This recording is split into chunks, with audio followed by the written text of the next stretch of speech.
Hello and welcome to Noble Spiritual Guidance. I have really been looking forward to producing my first episode, and here we are with the amazing Kundalini. Ta-da!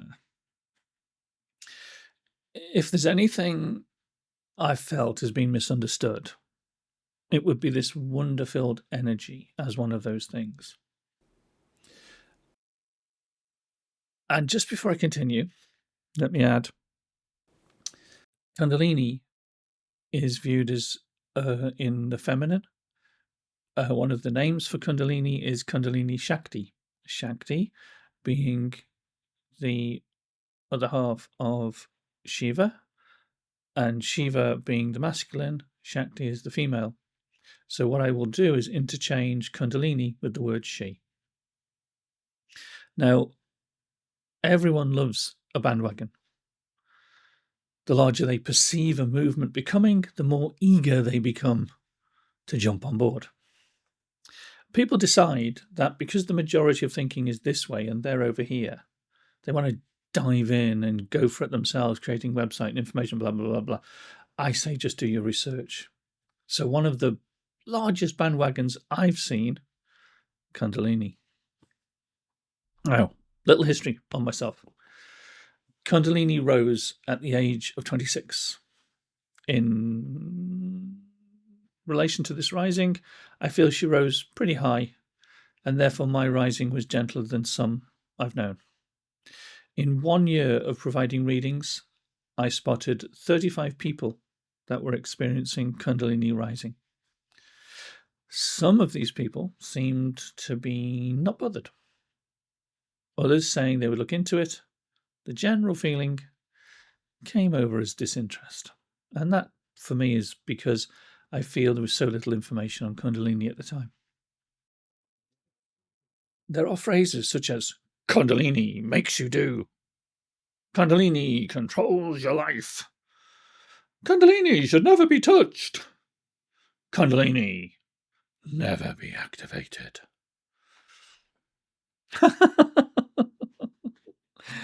Oh, crikey. You know, 8 years after Kundalini rose for myself, the internet was kind of getting into flow. And I wrote to 3 organizations.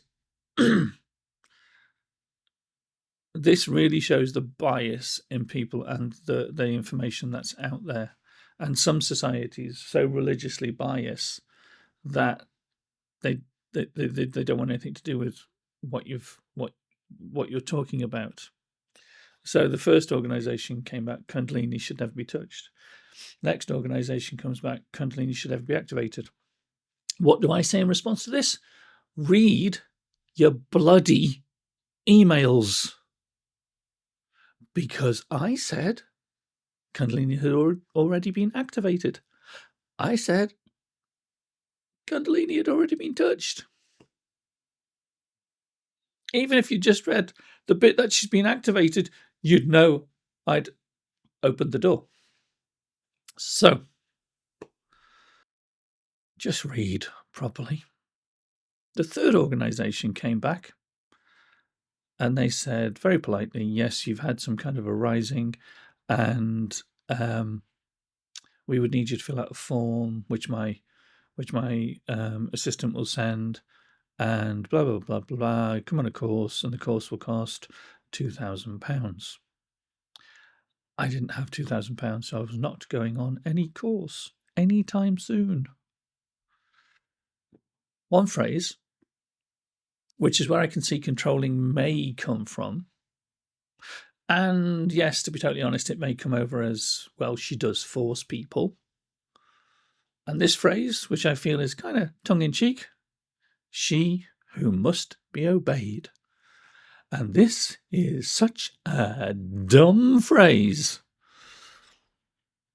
Because she is not forcing anyone, not ordering anyone, and certainly not demanding.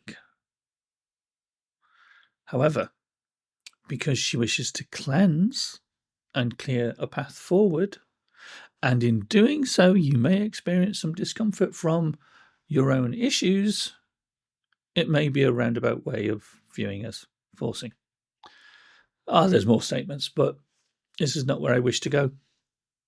Due to the amount of crap being put out there, someone needs to stand up for Kundalini and make the statement, she does not force anyone. Kundalini is termed in a few ways. One of those ways I've mentioned, Kundalini Shakti. Also, the angel within, your true soul, spark of the divine.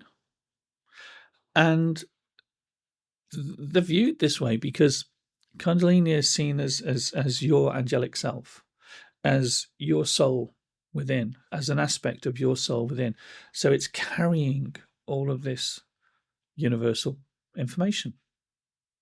Now, Kundalini is also viewed as being connected to the base, an energy that sits on the base, and it's 3.5 times wrapped around. Now, in her dormant state, asleep, but even asleep, she's stirring and moving, so you could still feel her. And so she doesn't necessarily need to uncurl from her position at the base to have an effect on your overall being. However, once rising, her energy could double, treble, quadruple. She's awake. Now, here's the thing to bear in mind, and many may go against what I'm about to say. From personal experience of myself and other people, we see it this way.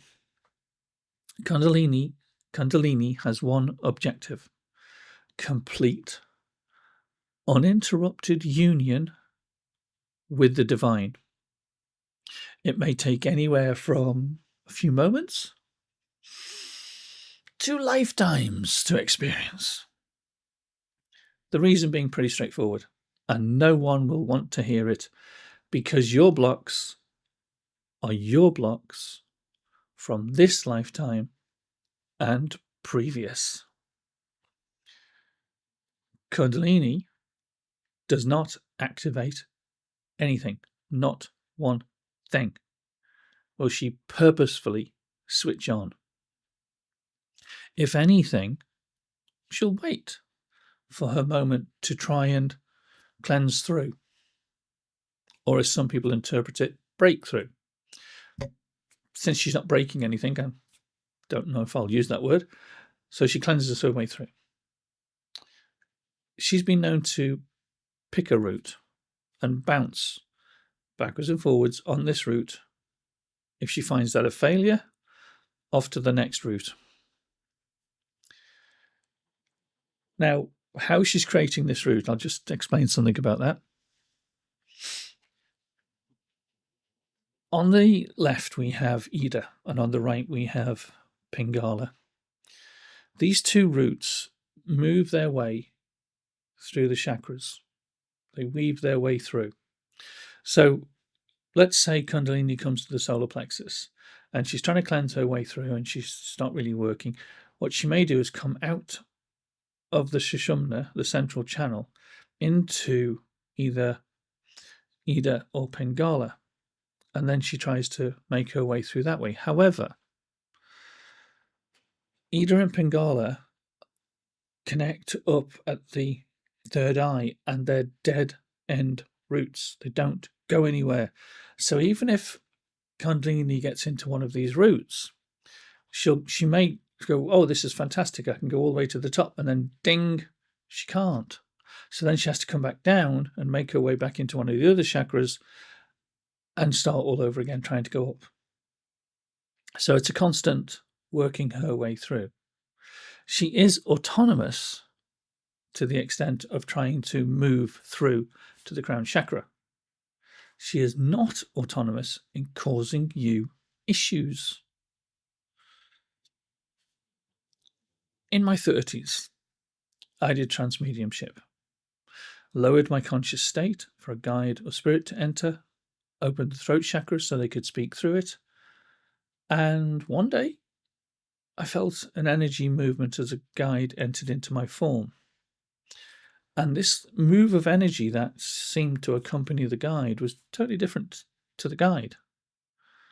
I know my guide had entered, but my consciousness was still in my form. And this was an odd one, because I would lower my conscious state, and in lower my conscious state, my consciousness would step back so the guide's consciousness could move forward. And it wasn't happening. My guide attempted to leave and failed. It was as if there was this cocoon of energy over me, and they couldn't get out. The guide could not get out. Heat moved up through the spine. I felt choked. The open chakra, which was the throat, seemed choked in some way. I was uncomfortable and hot. The guide wanted out, and now. They were making me physically uncomfortable. It kind of reminds me of the joke about you couldn't fight your way out of a wet paper bag. And I've seen paper bags built human size and people trying to punch their way out and they can't do it. So that was kind of how I felt. In going through this process, I realized the energy was not me consciously moving anything, and neither was it the guide. I asked the person who was in the same room with me to provide some healing. I knew they were a Reiki healer, and I asked them to see what they could do. They stood over me, hands on the shoulders, and all I could hear was, "Oh my God," over and over and over again. And then adding, their energy was like water off a duck's back as it just cascaded down over and didn't seem to touch. Kundalini saw the channel the guide and I were making. She decided, brilliant, I could use this as a connection. Then proceeded to move through the channel and connect, blocking the guide inside myself, creating havoc with my system. Eventually, she completed what she needed to do. The guide shot out so quickly and I was left shattered. It took 3 days for my energy to recover. And Kundalini decided on a couple of other occasions to do it all over again. For a period of time, I had to stop transmediumship. To myself, Kundalini literally waits on opportunity. She does not, and never, to my understanding, created the opportunity. This creating her chances gives her bad credit. That's not hers. It really belongs where it came from. Inside the energy she's trying to work with, the person she's trying to work with, the form she's awake within, inside the being she's working with. You, if you're working on Kundalini, it's you where the issues are coming from. During a therapy session, it was described to me how you can you have an issue created and you're moving through your life. Then an event takes place and that kind of moves back to feed the energy that's already been created. So this energy then grows. And the more connections we make, the more they feed back into this energy. Now,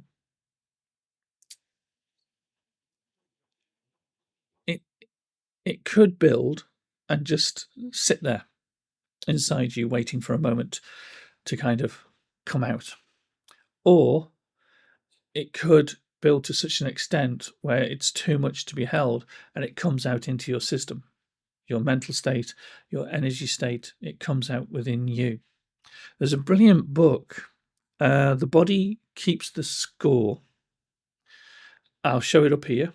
And this really does talk about how energy is held by the body. Wonderful book. Really, really liked it.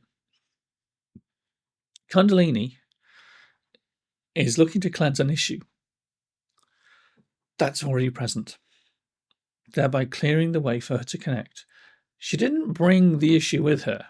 It was already within. She's not walking around inside you with a bag full of issues.